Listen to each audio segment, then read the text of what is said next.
మీ business ఏదైనా మీ ఊర్లో promotion చేయాలంటే అది సుమన్ టీవీతోనే సాధ్యం. ఇప్పుడే సంప్రదించండి.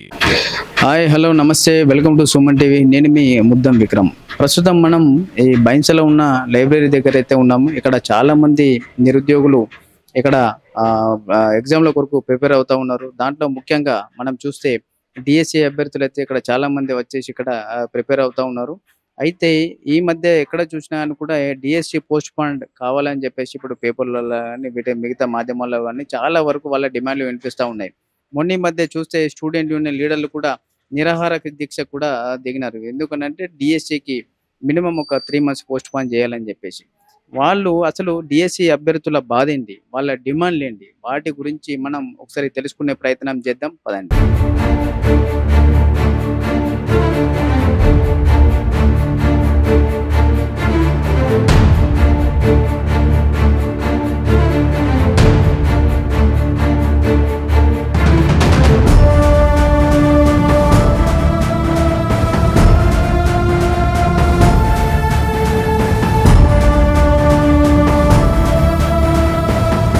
ఇప్పుడు మనతో పాటు చర్చించడానికి శ్రీకాంత్ గారు అందుబాటులో ఉన్నారు. ఈ డిఎస్టి పోస్ట్ పాయింట్ పైన, అలాగే జాబ్ క్యాలెండర్ పైన, అలాగే ఈ ఎగ్జామ్ల గురించి అంటే సక్రమంగా జరుగుతాయా జరగాయా వాటిపైన ఒకసారి శ్రీకాంత్ గారి అభిప్రాయం మనం అడిగి తెలుసుకుందాం. సార్ నమస్తే. సార్ నమస్కారం. సార్ చెప్పండి, డిఎస్సి పోస్ట్ పాయింట్ కావాలని చాలా మంది అభ్యర్థులు బయట ధర్నాలు అవన్నీ చేస్తూ ఉన్నారు. మొన్న మధ్య స్టూడెంట్ లీడర్ అతను నిరాహార దీక్ష కూడా చేసినారు.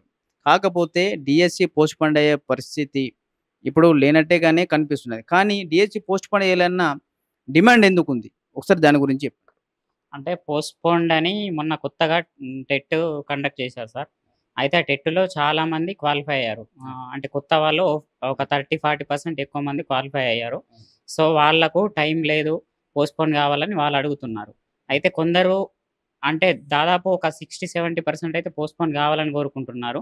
ఒక 40% కావద్దని కూడా కోరుకుంటున్నారు. ఎందుకంటే కొందరు 2017 మిస్ అయిన నుంచి ప్రిపేర్ అయితూ వచ్చారు. వాళ్ళకు కావాలని లేదు.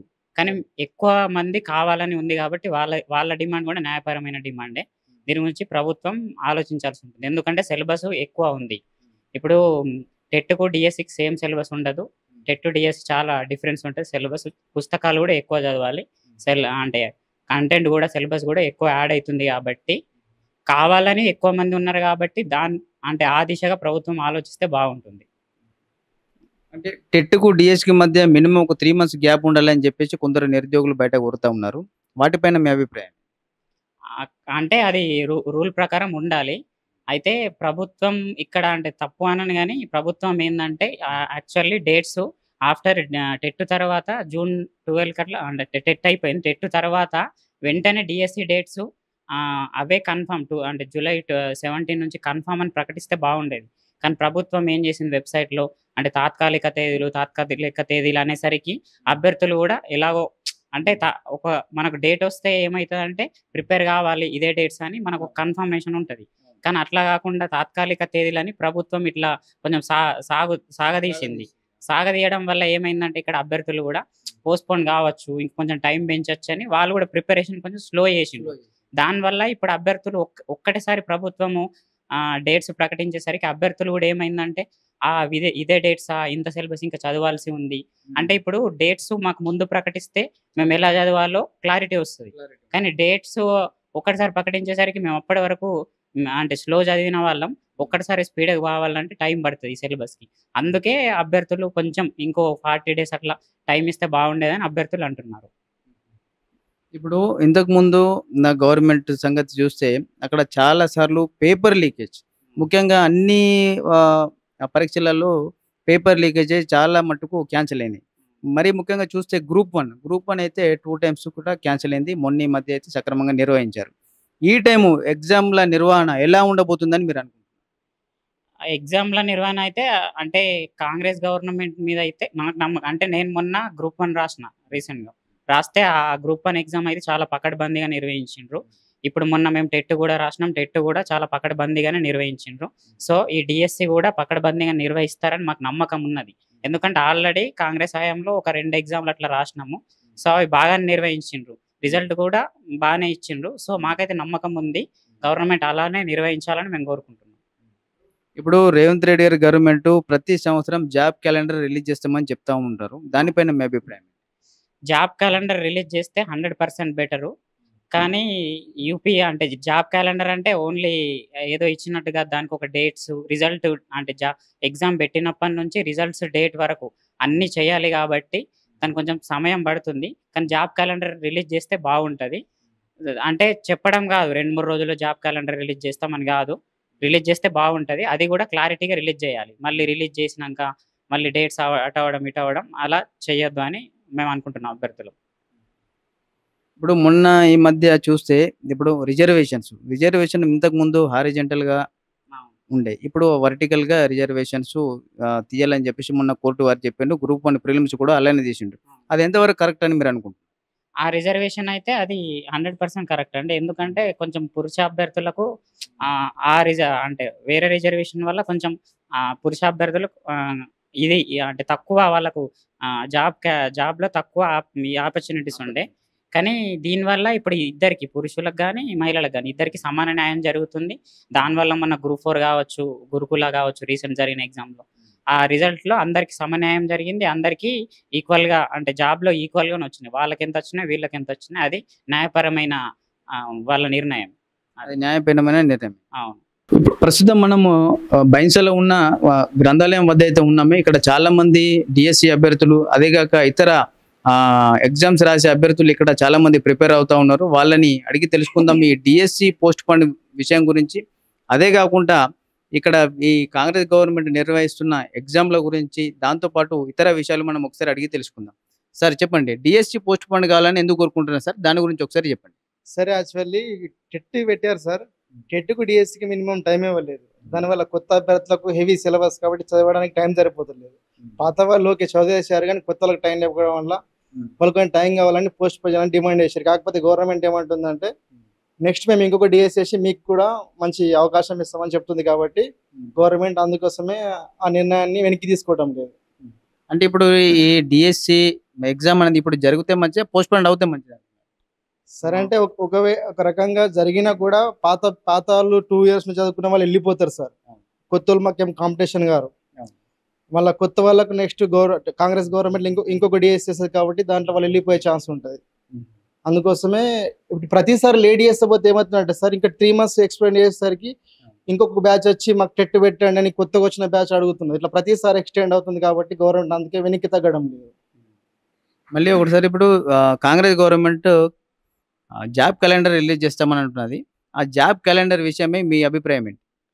అందుకే సార్ ఇవి తొందరగా కండక్ట్ చేసి పెట్టేసిన తర్వాత ఎగ్జామ్స్ వాళ్ళు క్యాలెండర్ ఇద్దామని చూస్తున్నారు. వాళ్ళు అందుకోసమే డేట్స్ బ్యాక్ తీసుకుంటలేరు. ఇప్పుడు ఇంతకుముందు టీఆర్ఎస్ గవర్నమెంట్ ఉన్నప్పుడు అక్కడ పేపర్ లీకేజ్ల వల్ల చాలా మంది అభ్యర్థులు అయితే వాళ్ళు చాలా లాస్ అయ్యారనే చెప్పొచ్చు. ఎందుకంటే అక్కడ హైదరాబాద్లో కానీ వివిధ ప్లేస్లో ప్రిపేర్ అయ్యే వాళ్ళు వాళ్ళ ఇంట్లో ల్యాండ్లు అమ్మి కానీ బంగారాలు తాకట్టు పెట్టి కానీ కొన్ని సంవత్సరాల నుంచి ప్రిపేర్ అయ్యే అక్కడ ప్రిపేర్ అయ్యారు. దాని తర్వాత సడన్గా అట్లా పేపర్లన్నీ లీకేజ్ వల్ల చాలా ఇబ్బందులు అయితే ఎదుర్కొన్నాం. ఈ టైం ఈ కాంగ్రెస్ గవర్నమెంట్ ఈ ఎగ్జామ్ల నిర్వహణ ఎలా చేస్తుందని మీరు అనుకుంటున్నారు? బాగుంది సార్. కాంగ్రెస్ గవర్నమెంట్ పకడ్బందీగా నిర్వహిస్తారని మేము భావిస్తున్నాము. నమ్మకం ఉంది మాకు. డిఎస్సి పోస్ట్ పోన్ మామూలుగా 2023 వచ్చిన డిఎస్సికి 2024 వచ్చిన డిఎస్సి చాలా తేడా ఉంది. ఎందుకంటే అప్పుడు స్కూల్ అసిస్టెంట్ పోస్టులు ఏం లేకుండా 2024 డిఎస్సి పోస్ట్ వెళ్ళడం వల్ల అభ్యర్థులు పెరిగినారు. అభ్యర్థుల రిక్వెస్ట్ మేరకు మళ్ళీ టెట్ నిర్వహించినారు. టెట్ రిజల్ట్ June 12 వచ్చింది. June 12 నుంచి అంటే June 20 వరకు అప్లికేషన్ తీసుకున్నారు. అప్లికేషన్ నుంచి 18 నుంచి ఎగ్జామ్ పెడుతున్నారు. దాని మధ్యలో 45 రోజులు ఏదైతే గ్యాప్ కనీసం అవసరమో దాన్ని పాటించలేదు. తర్వాత ఈ డేట్స్ అనే ఆధారబాధగా ముందే ప్రకటించినారు. ఈ ప్రకటించడం వల్ల అభ్యర్థులు కొద్దిగా నిరాశ కోల్పోయినారు. రెండో విషయం ఏంటంటే కొత్త అభ్యర్థులు ఎవరైతే ఉన్నారో ఈ పిఐ సిలబస్ అనేది హెవీగా పెరిగింది. సో దానికి చదువుకోవడానికి సరైన సమయం లేదు. దీన్ని కవర్ చేయడానికి ఇంకొక నెల రోజులు పోస్ట్ పోన్ చేసినట్లయితే, ఒక ఎక్స్టెండ్ చేసినట్లయితే ఏదైతే కొత్త అభ్యర్థులు ఈ 24 డిఎస్సికి అప్లై చేసినట్టు ఉన్నారో వాళ్ళు కొద్దిగా బెనిఫిట్ పొందే అవకాశం ఉంది. సో అందుకోసమే ఈ ధర్నాలు ఇవన్నీ జరుగుతూ ఉన్నాయి. సో మేము గవర్నమెంట్ నుంచి ఎక్కువ పోస్టులు పెంచమని అడుగుతలేము. కాకపోతే ఉన్న పోస్టులతోటి కండక్ట్ చేసే ఏదైతే ఎగ్జామ్ ఉందో దాన్ని ఒక నెల రోజులు పొడిగించినట్లయితే ఈ మిగతా అభ్యర్థులకు కూడా కొద్దిగా ఆశాజనకంగా ఉంటుందని మేము ఆశిస్తున్నాం. అదండి, ఇక్కడ వీళ్ళు చెప్పేది ఏంటంటే కనీసం ఒక నెల పోస్ట్ పోన్ చేస్తే చదవడానికి కొద్దిగా సమయం దొరుకుతుందని చెప్తా ఉన్నారు. దాంతోపాటు కొత్తగా మొన్న టెట్ రాసిన వాళ్ళకైతే మొత్తానికే సమయం లేకపోవడం వల్ల వాళ్ళు కూడా చాలా మంది ప్రొటెస్ట్ చేసే వాళ్ళలో మొన్న కొత్తగా టెట్ రాసిన వాళ్ళే ఎక్కువ మంది ఉన్నారని చెప్తా ఉన్నారు. అయితే పాత డిఎస్సి రాసిన వాళ్ళైతే చాలా సంవత్సరాలు వాళ్ళకి టైం దొరికింది. వాళ్ళు వెల్ ప్రిపేర్డ్‌గానే ఉన్నారు గానీ, కొత్త వాళ్ళతోని కొద్దిగా అయితే ఇబ్బంది ఉందని చెప్తా ఉన్నారు. కొద్దో గొప్పో అంటే ఒక 1 మంత్ అయితే పొడిగిస్తే నిరుద్యోగులకైతే అదొక మంచి సమయం ఇచ్చినట్టే అవుతుందని చెప్పేసి వీళ్ళు అంటా ఉన్నారు. ఇప్పుడు ముఖ్యంగా ఈ డిఎస్సి ఇంగ్లీష్ మీడియం అభ్యర్థులకైతే చదవడానికి బుక్స్ లేవని చెప్పేసి ఇక్కడ ఈ వరద్ గారు చెప్తా ఉన్నారు. ఒకసారి ఈ విషయమై ఒకసారి మనం కంప్లీట్ డీటెయిల్స్ అడిగి తెలుసుకుందాం. సార్ చెప్పండి సార్. సార్ నాది 2017 టు 19 మధ్యలో DEd English medium batch start అయింది సార్. తెలంగాణ గవర్నమెంట్ కూడా అదే సంవత్సరంలో స్టార్ట్ చేసింది. నేను ఫస్ట్ బ్యాచ్. ఇప్పటిదాకా ఇంగ్లీష్ మీడియం బ్యాచ్లు నడుస్తున్నాయి. కానీ ఇప్పటిదాకా పోయిన గవర్నమెంట్, ఇప్పుడు వచ్చిన కాంగ్రెస్ గవర్నమెంట్ అసలు ఒక స్టెప్ కూడా తీసుకోలేదు. ఇంగ్లీష్ మీడియంలో డైట్ కాలేజెస్లో మనం బుక్స్ చేద్దామని ఉన్న బుక్స్ని తెలుగు నుంచి ఇంగ్లీష్లో ట్రాన్స్లేట్ చేస్తే ఇక్కడ పిల్లలు చదువుకుంటారు. పిల్లలు మంచిగా చదువుకుంటే మంచి స్కూల్లో మంచి సార్లు వెళ్ళే ఛాన్సెస్ ఉంటాయి. మంచి ఇంగ్లీష్ మీడియం టీచర్లు కూడా వచ్చే ఛాన్సెస్ ఉంటాయి. మళ్ళీ స్కూళ్ళు కూడా మంచిగా నడుస్తాయి. స్కూళ్ళు మంచిగా నడిచినప్పుడు అదేమంటారు, స్టూడెంట్స్ రేషియో కూడా మంచిగానే ఉంటుంది. ఇవన్నీ గమనించకుండా మీరు ఓన్లీ డిఎస్సి వాయిదా మీద ఆలోచిస్తున్నారు. కానీ మెయిన్ థింగ్ ఇది. ఇప్పుడు మేము కరెక్ట్గా బుక్స్ ఉన్నప్పుడు మేము కోచింగ్ సెంటర్లకు ఎందుకు వెళ్తాం? కోచింగ్ సెంటర్లకు బిజినెస్ ఎందుకు అవుతుంది?